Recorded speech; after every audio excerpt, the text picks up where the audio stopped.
Bent double like old beggars under sacks, knock-kneed, coughing like hags, we cursed through sludge, till on the haunting flares we turned our backs, and towards our distant rest began to trudge.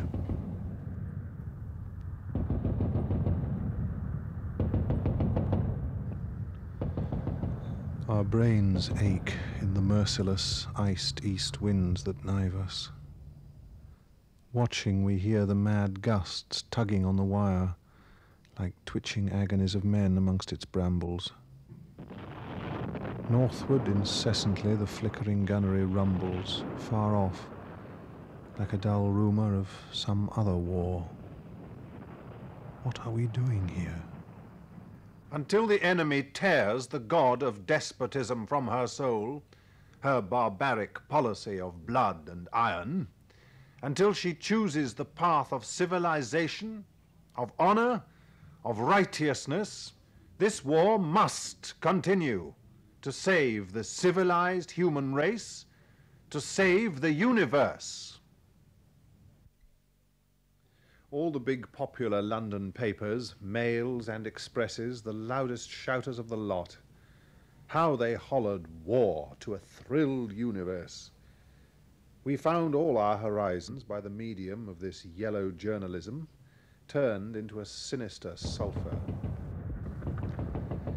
Head to limp head, the sunk-eyed scanned yesterday's mail. The casualties, typed small, and large, vast booty from our latest haul. Beyond this was a short stretch of shell-pitted nothingness, for we had entered upon that blistering vacuum, the lunar landscape so often described in the war novels and represented by dozens of painters and draftsmen, myself among them, but the particular quality of which it is difficult to convey.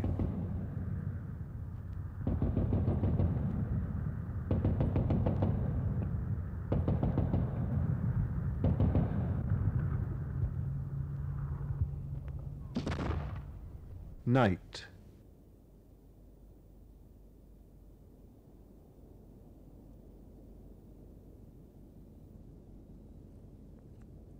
In the silence, desultory men pottering over small fires, cleaning their mess tins.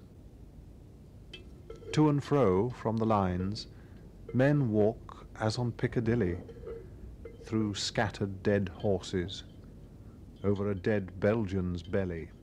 The gas shells were small, came down with a soft, sickly whistle and struck the ground with a gentle plock. Their very sound was suggestive of gas.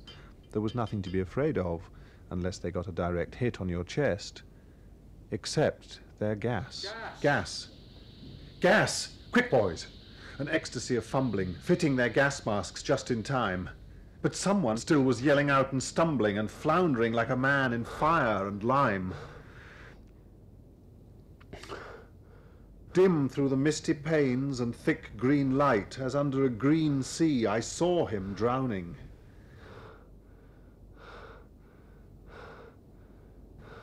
In all my dreams, before my helpless sight, he plunges at me, guttering, choking, drowning.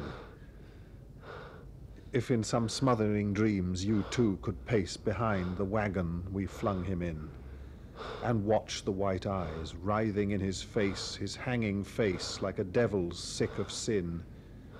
If you could hear at every jolt the blood come gargling from the froth-corrupted lungs, obscene as cancer, bitter as the cud of vile, incurable sores on innocent tongues, my friend, you would not tell with such high zest to children ardent for some desperate glory the old lie, dulce et decorum est, pro patria mori.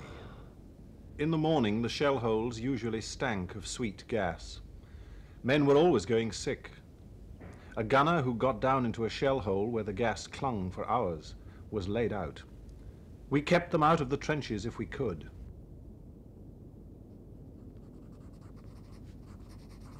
Why do you lie with your legs ungainly huddled, and one arm bent across your sullen, cold, exhausted face?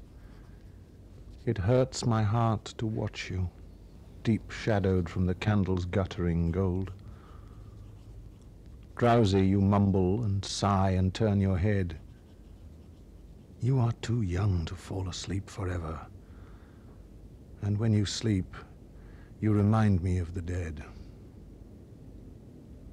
Happy are those who lose imagination. They have enough to carry with ammunition. Their spirit drags no pack. Their old wounds, save with cold, cannot more ache. Having seen all things red, their eyes are rid of the hunt of the colour of blood forever. And terror's first constriction over, their hearts remain small drawn. Their senses in some scorching cautery of battle, now long since ironed, can laugh among the dying unconcerned. There is nothing to do but keep on. The poignant misery of dawn begins to grow.